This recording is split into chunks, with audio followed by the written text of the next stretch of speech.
Eh bien bonjour à tous, aujourd'hui je vais vous faire un plum cake.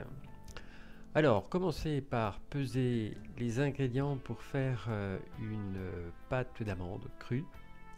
Pour cela il vous faut des amandes, il vous faut du sucre et il vous faut des blancs d'œufs. Et il faut simplement mélanger tout ça. Et vous obtenez une pâte. Alors commencez par mélanger avec la feuille, ce sera plus pratique. Et puis sur la fin, à ce moment-là, vous changez la feuille par le crochet pour que le mélange puisse se faire. Mais ça reste un mélange qui se finira quand même à la main. Ça se mélange pas très bien, ça devient vite dur. Donc ça va forcer le moteur. Alors pour éviter que le moteur force de trop, il suffit de le finir à la main, ça va très bien. Ça colle pas, c'est excellent.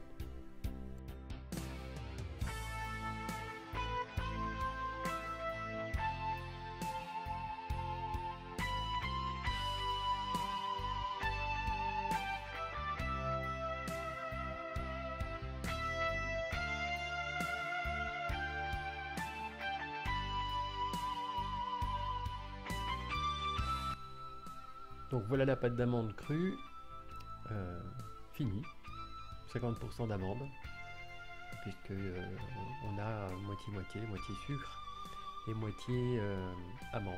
Alors en fait, on fait ce qu'on veut, hein, on peut faire 70-30, 80-20, ça dépend des besoins. Alors ensuite, il suffit de peser les ingrédients, tous les ingrédients, et de commencer par mettre l'eau dans le batteur. Et puis petit à petit vous allez rajouter la pâte d'amande. Alors petit à petit, puisque la pâte d'amande est bien épaisse, et c'est pour ça qu'on commence par l'eau, c'est pour la ramollir. Et si vous mettez tout d'un coup, vous risquez de casser votre machine, le moteur, ou bien de casser la feuille. Voilà, donc allez-y doucement, et il n'y aura pas de problème.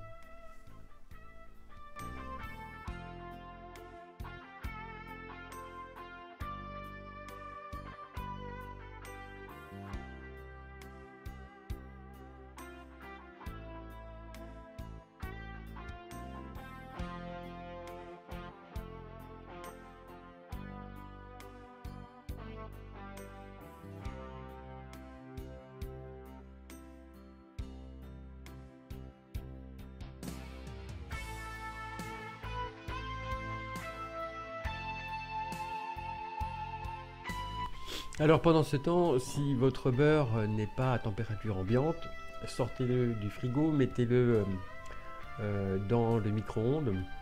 Alors si vous êtes à four maxi, vous le mettez quelques secondes, de façon à le ramollir un tout petit peu.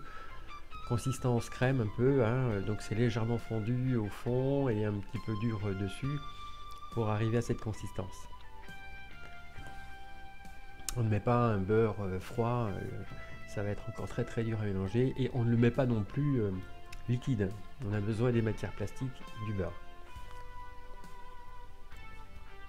Une fois que le beurre est ramolli, il suffit de le mélanger à votre masse de manière à la rendre un petit peu plus souple.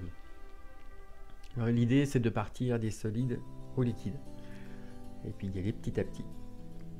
Donc voilà, le beurre, une fois que le beurre est mélangé, on passe aux œufs, là aussi petit à petit, de manière à ce que le liquide qui est épais soit de plus en plus liquide, quoi. Voilà.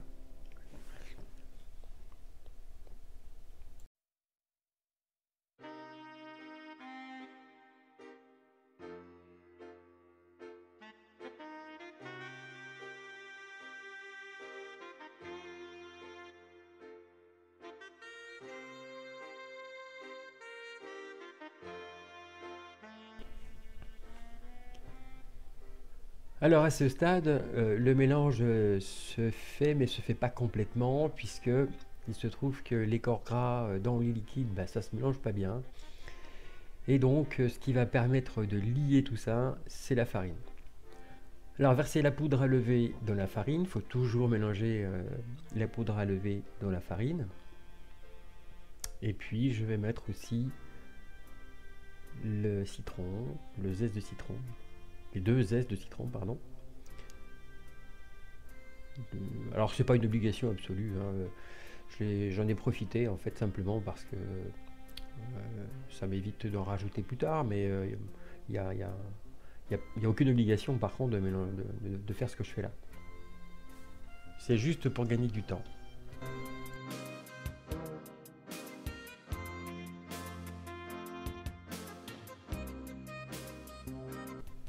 Alors versez la farine dans le mélangeur. Alors attention, ça peut déborder. Allez-y par à coup. Bon, c'est un petit peu limite là. Voilà, donc là ça se passe pas trop mal. Il y a des fois c'est terrible. Il y a des bagues. Et puis bah, il n'y a plus qu'à mélanger. Et c'est prêt. Voilà, mélanger bien intimement bien sûr.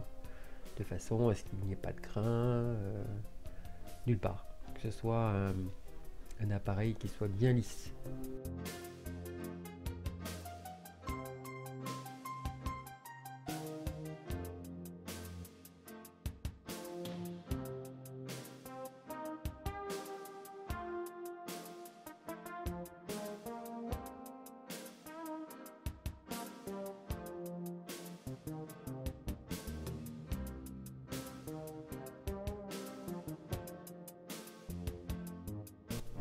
Alors ensuite, graissez et farinez vos boules de façon à ce que ce soit bien gras, bien partout. Ça fasse une bonne épaisseur de beurre. C'est pour ça que le beurre fondu totalement, c'est pas une bonne idée. Il faut que ce soit vraiment consistance crème. Et ensuite, bien fariner.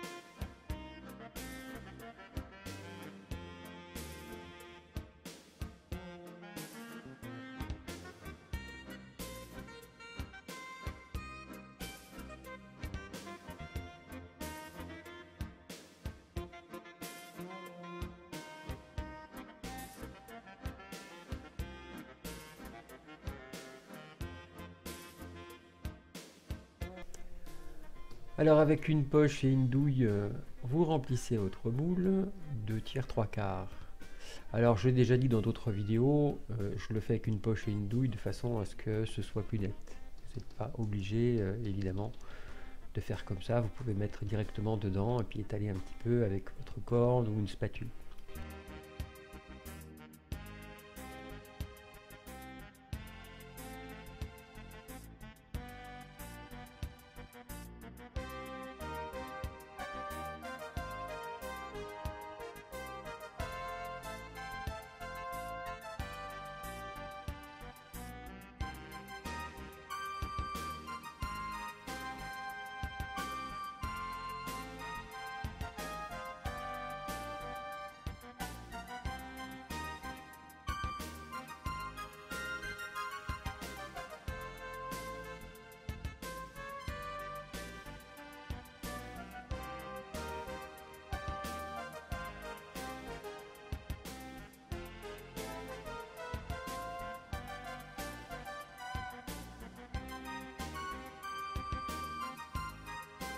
Alors au préalable, préchauffez votre four bien une dizaine de minutes auparavant à 160 degrés et la cuisson est de 1 heure.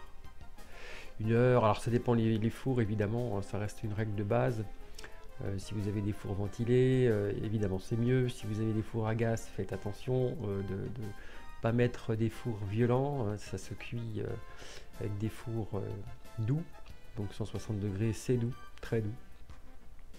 Et ensuite donc 1 heure à 1 heure et quart suivant suivant donc votre four. Alors la règle de base ne change pas non plus, c'est-à-dire piquer avec un couteau l'intérieur de façon à ce que quand ce couteau sort, si vous avez du liquide accroché à votre couteau, donc évidemment c'est pas cuit, donc il faut le ressortir quand c'est net. C'est valable pour tous les cakes, ça. Voilà, j'espère que cette vidéo vous aura servi. Merci de liker si ça vous a plu. Et puis à bientôt. Salut!